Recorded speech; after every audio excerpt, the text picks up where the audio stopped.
Right, so the latest breaking is that Ghana, the nation of Ghana, the African nation, has just launched, or let's say passed, a bill which authorizes or introduces a citizenship by investment provision. In this video, I'm going to discuss the details. What are the specifics? Are there any thresholds? What are the details? Should you be waiting for this passport and that kind of stuff? What I'm also going to discuss is the different options that are available and the options that might be launching in the near future. Should you wait? Should you hang on for the ones that are about to launch? Or should you pick one from the existing ones? What I'm also going to do is rate or rank or put a score against each program that's currently available so you know exactly my stance on this. But before we deep dive, if you feel that this channel adds any value or gets you breaking news on time, please take a look at your subscription and go ahead and turn that on. It helps me get you valuable content and on time and at any point in time for the options that are available. If you are interested in starting your direct citizenship option, you can always click the link, book a call, we can have a quick chat and get you started. All right, so what are the different options that are available? In the second half, I'm going to discuss the specifics or the details that we have on Ghana and also the other citizenships that are in the making, that are making the rounds and what is likely to be launched. But the ones that are available are the obvious ones. Sao Tome and Principe, that is the other African nation that has already launched. What is the price? It's approximately 100K. You can include other family members. You can include a lot of family members, in fact. So it's one of the cheapest, or it is the cheapest citizenship that is available. There is an African citizenship by exception. There are options outside of the CBI spectrum. It goes in the CBE spectrum, but you have options there. But here we're talking about the citizenship by investment. So Sao Tome and Principe is clearly an option, an African option that is currently available. People try to market this as a CPLP solution. I personally don't think it's right to market it as such.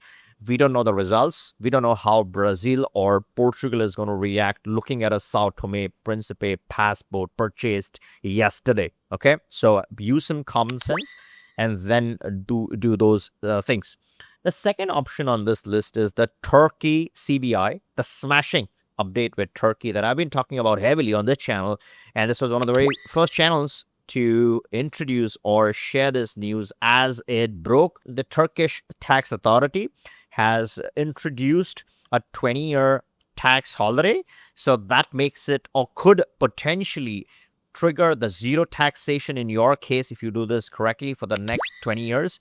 It's a big advantage. So Turkey has the CBI. What is the deal? 400K in a property in Turkey, or open up a bank account, put 500K in that bank account, 500K USD that is, and obviously you got to convert into lira and then lock it up. So that's a risky option, but the most straightforward or the in-demand hot option is the 400K in property, and you can get the Turkish citizenship. Then you have the 5 Caribbean passports. The best one, in my opinion, from that list is the Grenada CBI. And I say Grenada because E2 to the US, at least, it has that connection. Russia, China, and all the other access that you usually get on the same passport. You might not need it, but it shows the relations that passport has with different countries across the globe. And it, in my opinion, is the most respected Caribbean passport. And none of this is immigration or legal or tax or finance advice. You should always consult your professional or licensed professional. Alternatively, as I said, click the link, book a call. We can have a quick chat and hook you up with the right professionals to get you started with these options. Out of the 5, I would say Grenada takes the lead. Then you have Egypt, and you have a couple of other ones. I'm not going to talk about the other ones like El Salvador or Jordan. Not enough takers. Egypt, maybe 1 or 2 takers there. So that's the list. What is the rating or what is the ranking for these CBIs? Sao Tome and Principe ranks that at 2, maybe 2.5.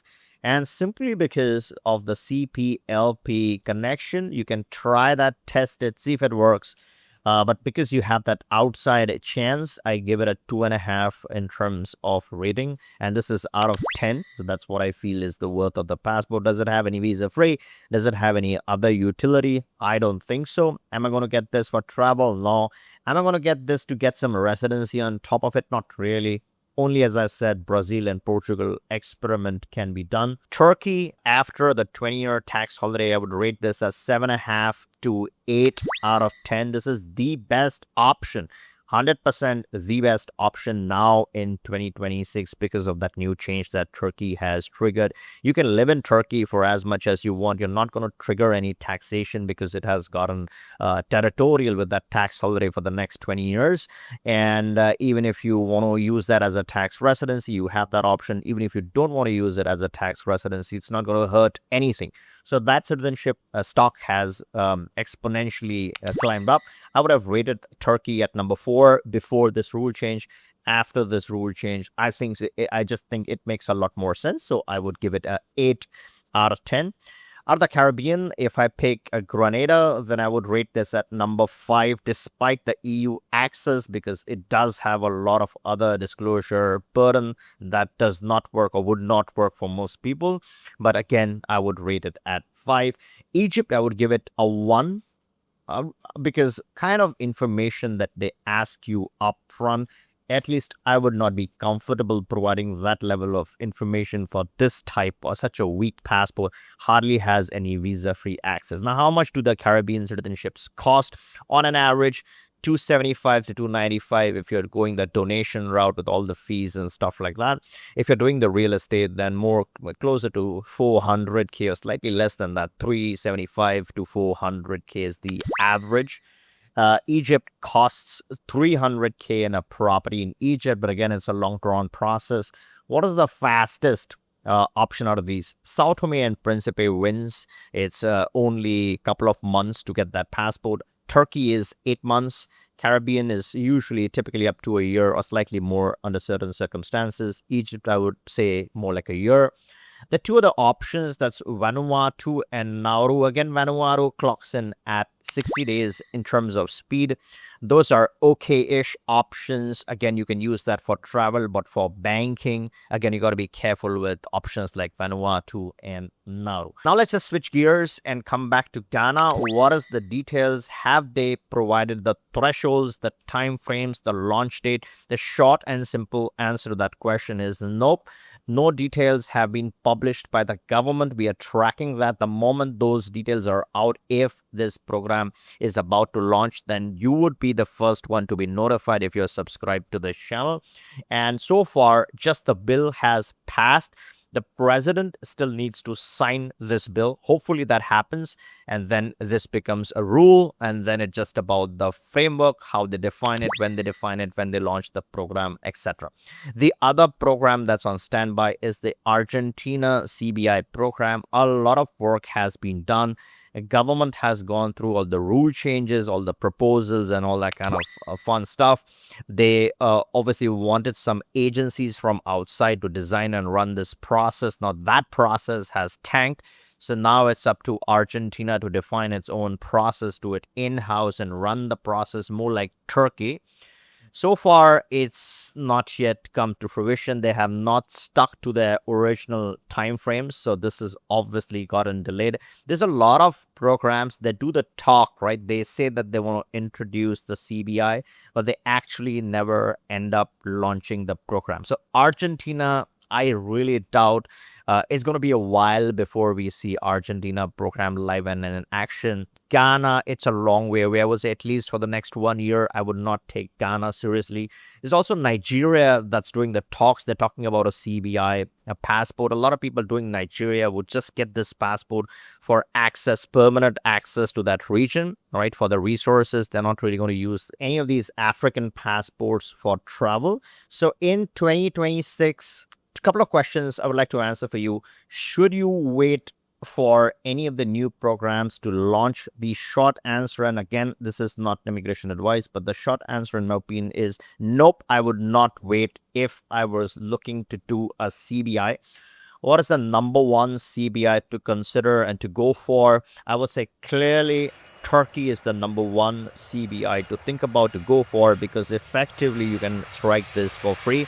We have teams in Turkey that specialize in obtaining properties, not the luxury ones, not the ones where you lose half the money the moment you buy a property, the ones that retain their value. And what we particularly specialize in are properties near the coast. So they have the view, they have the sea view, they're going to provide you with the good life, and then they're going to retain their value because of the sea view. Again, aggressively focusing on the returns, the rental returns, that's not the right approach in Turkey, according to me. If you're really investing in Turkey, then it's going to be for lifestyle, for your lifestyle. And ideally, you want to have the beach facing the seafront villas and properties, and that's what you should be targeting in Turkey. But the best investment, if you get the right property, can actually make money. The passport is just going to be an added benefit. And then having a Turkish passport is actually having a real citizenship for a change. Shit hits the fan, you can absolutely survive in Turkey. And then using the Turkish passport, you can easily stack up or add the visa strength. Maybe you can add a Schengen visa to that Turkish passport, fairly straightforward as compared to getting it on those island nations where you're not going to set foot. You can actually come to Turkey, you have your home because that's part of the citizenship. So you have a legit address, legit physical presence in Turkey. You're a citizen, so it's easy to go to that embassy and claim your visa and improve the strength of the Turkish passport from a Western standpoint. And from a Latin standpoint, this is rock solid. This is hot because this has access to my favorite country of Uruguay. We do the permanent residency in Uruguay 3 days, and we complete your process, the initial trip. And this is a direct permanent residency, one of the most valuable permanent residencies that you can strike for literally nothing. The qualifying criteria is $1,200. And if you have missed the video with our head of legal in Uruguay, then hop onto this video. I've covered all the specifics of the permanent residency. If you have visa-free access to Uruguay, this is the right time to get started. I hope you liked this video. If you did, give me a thumbs up. Make sure you're subbed, and catch you in this one.